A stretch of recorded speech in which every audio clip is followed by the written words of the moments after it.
Bonjour à tous et bienvenue sur notre chaîne YouTube, la chaîne de Ligne Droite. Je vous invite à vous abonner à cette chaîne, à aimer, à partager, à commenter ces vidéos. C'est très important pour notre référencement et c'est une manière de nous soutenir. Merci à vous tous. Et le 4 août 2020, une explosion extraordinaire a lieu dans le port de Beyrouth au Liban et qui crée donc une situation catastrophique pour le Liban. 2 ans plus tard, la situation empire. On en parle avec Karen Ashkouti, excusez-moi, Voilà. Ashkouti, responsable projet SES Chrétien d'Orient. Pourtant, j'avais révisé avant, mais vous voyez.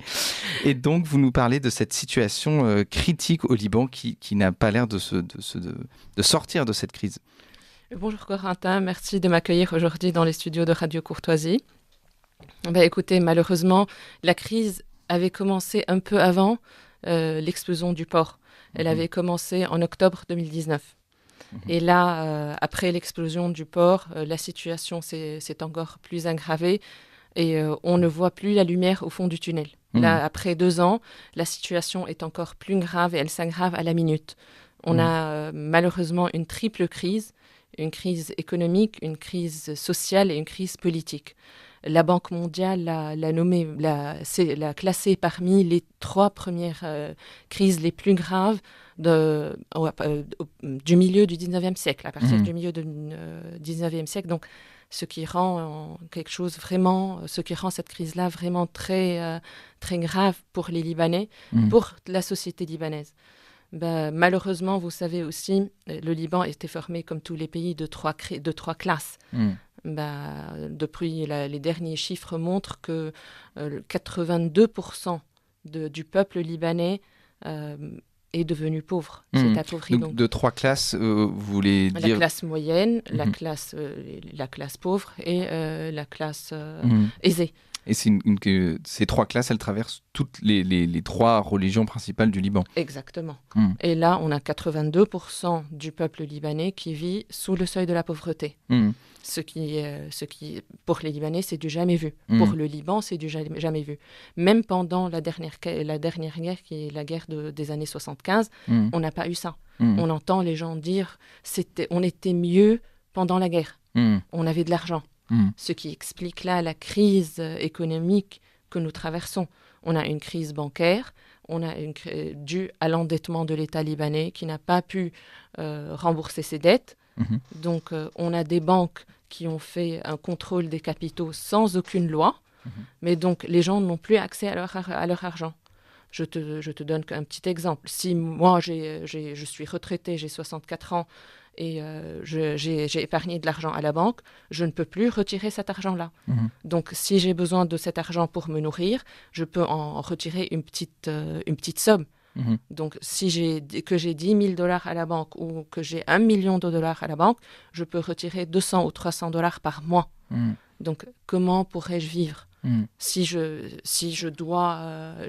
une urgence, j'ai une intervention chirurgicale, je n'ai aucun accès à mon argent. Et surtout que les prix ont flambé depuis 2 ans et n'ont cessé de flamber. Exactement. Exactement. On a une inflation grave.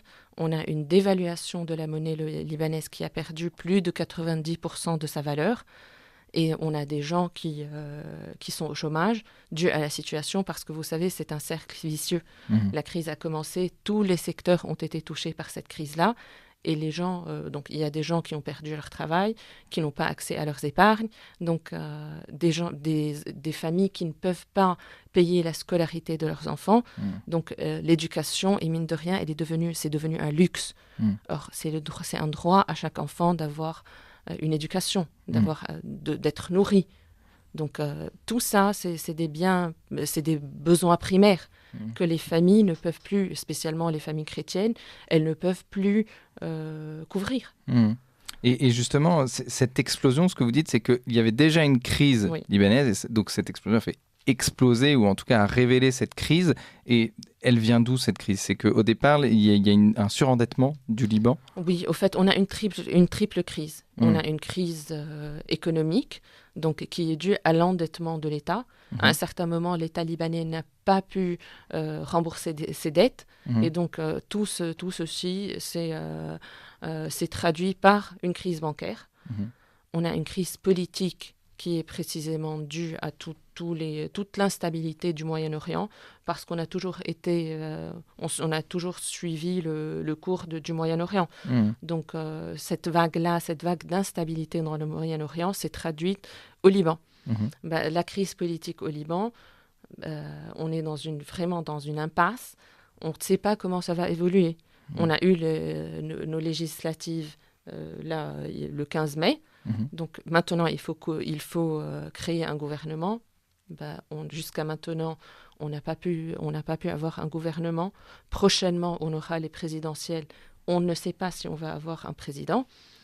Donc tout ça aussi, ça crée une certaine tension et une certaine aggravation de la situation économique, parce que vous savez, la crise monétaire et la valeur de la livre libanaise, elle est aussi affectée par la situation politique. Donc toutes ces pressions politiques, elles créent des pressions économiques aussi. Et est-ce qu'il y a une solidarité, parce quand on parle du Liban, on parle aussi de cette crise de religion, entre ces trois religions qui cohabitent ensemble. Est-ce qu'il y a une solidarité entre ces trois religions, ou ces tensions persistent malgré la crise? Au fait, on a peur que ces tensions s'aggravent. Parce que vous savez que quand on s'appauvrit, on recherche de la nourriture, ça dégringole un peu. La situation sécuritaire peut s'aggraver aussi. Donc, on a vraiment peur de ça. Jusqu'à maintenant, ça va bien. Mais comment les choses vont évoluer, on n'a vraiment aucune idée. Sachant que le taux de criminalité a augmenté de 2021, a augmenté de 25 ou 26%. De 2021 jusqu'à 2022, jusqu'à juin 2022. Donc il y a une crise aussi sécuritaire voilà. et identitaire. Et donc on rappelle Karen Ashkouti, j'arrive à réussir à le dire. Vous êtes responsable projet de SOS Chrétiens d'Orient au Liban. Et donc vous nous parlez d'une immigration massive des chrétiens du Liban. Alors comment c'est possible? C'est-à-dire que cet Orient qui est donc le berceau du christianisme, les chrétiens s'en vont. Malheureusement, vous savez, les chrétiens libanais s'intègrent partout. Donc, vu cette intégration facile, il y a une tendance aussi à quitter dès qu'il y a un problème. Là, on est à la 3e vague d'immigration. C'est pas... le pays subit une 3e vague.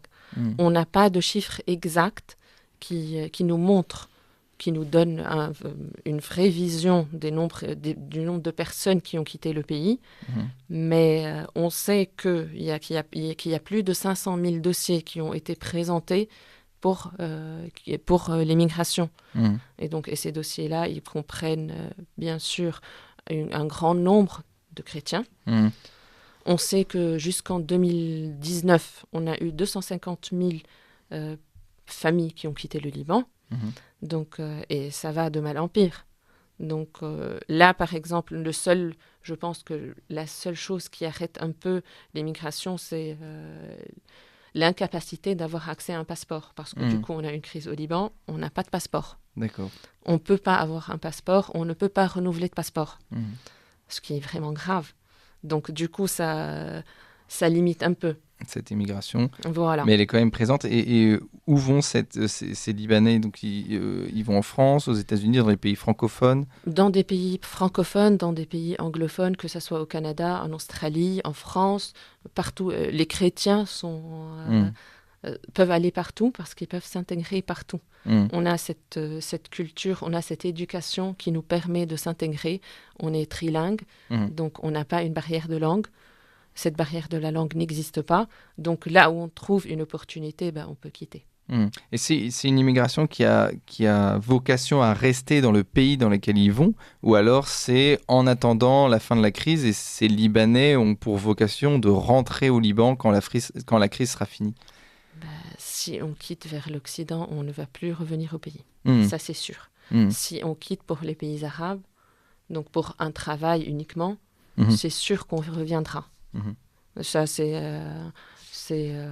historiquement, c'était comme ça. Les chiffres le montrent. Donc, voilà. Mais si on va vraiment s'installer que ce soit en France, que ce soit au Canada, que ce soit aux États-Unis, en Australie, on ne va plus revenir. Et vous, donc SOS Chrétiens d'Orient, vous êtes présent sur place depuis 2014 pour venir en aide aux chrétiens du Liban. Et donc vous menez des projets d'aide d'urgence et de développement à Beyrouth, à Tripoli. Et à ce jour, plus de 500 volontaires se sont relayés pour venir en aide aux Libanais et assurer le suivi des projets. Alors, quels sont ces projets que vous avez au Liban avec SOS ? Vous savez, avec SOS Chrétiens d'Orient, on travaille depuis longtemps pour aider le Liban, le pays des cèdres. On couvre 3 volets principalement. L'éducation, parce que comme je vous l'avais dit, l'éducation est devenue un luxe. Or, c'est un droit à tous les enfants. Donc, on travaille avec des écoles chrétiennes aussi. Donc, du coup, on a travaillé dans différents projets. On a financé la scolarisation de plus ou moins 4500 enfants. Et en même temps, on a aidé des professeurs parce que cet argent-là, les écoles l'ont utilisé pour payer les salaires des professeurs qui étaient dus depuis quelque temps. Donc, on a aidé à peu près 450 professeurs à toucher leur salaire, à survivre, à rester au Liban, donc pour vivre en dignité. Aussi, on travaille dans le domaine de l'aide d'urgence. L'aide d'urgence, malheureusement, avec la situation grave, je vous donne un petit exemple. Le salaire d'un professeur est de 58 €. 58 à 60 €. Je me suis rendu compte de ça en prenant un taxi il y a 2 jours. Donc, j'ai payé 58 €. J'ai fait les calculs. Voilà. Oui, c'est le salaire d'un professeur. Comment est-ce qu'on peut vraiment... un pouvoir d'achat qui a dégringolé en 2 ans. Dégringolé. Donc, un professeur qui touchait dans le temps 1 200 $, il s'est vu maintenant avec un salaire de 58 €, comment il peut survivre et non pas vivre. On est en temps de crise, on ne demande pas une vie, on ne demande pas le luxe, mais on veut une survie. Est-ce qu'il peut se nourrir ? Non. Est-ce qu'il peut avoir accès à des biens médicaux ? Non. Est-ce qu'il peut remplir sa voiture pour arriver à l'école ? Non. Donc, il y a tous ces problèmes-là. On est en grave crise, donc d'où le besoin de l'aide d'urgence. D'accord. L'aide d'urgence, on l'a fait par des visites aux familles, principalement. Par mois, on visite plus ou moins 60 à 65 familles partout dans le Liban, pas uniquement dans Beyrouth. On est aussi dans le nord, dans le sud et dans la Bekaa. Donc, dans ces 4 endroits-là, donc on essaie de visiter des familles, on fait une petite évaluation, on voit ce dont elles ont besoin. Ce dont elles ont besoin, c'est pas uniquement des colis alimentaires, ce n'est pas uniquement des colis d'hygiène, mais c'est aussi des matelas, des lits, des couvertures chaudes, des ventilateurs, tout pour leur donner une vie digne. Parce que vous savez, le Liban est un pays dollarisé. Tout est acheté en dollars. Parce que si on dit un matelas coûte 30 $, qui sont 29 €, donc 29 €, pour nous, on trouve que c'est rien. Mais pour une personne, 29 €, c'est la moitié de son salaire. C'est ça, oui. Si cette personne, le père de famille travaille. Donc, d'où le grand besoin d'une aide d'urgence. Pour cela, on visite ces familles-là. On essaie d'évaluer, de faire une petite évaluation, de voir leurs besoins pour ensuite répondre à ces besoins-là.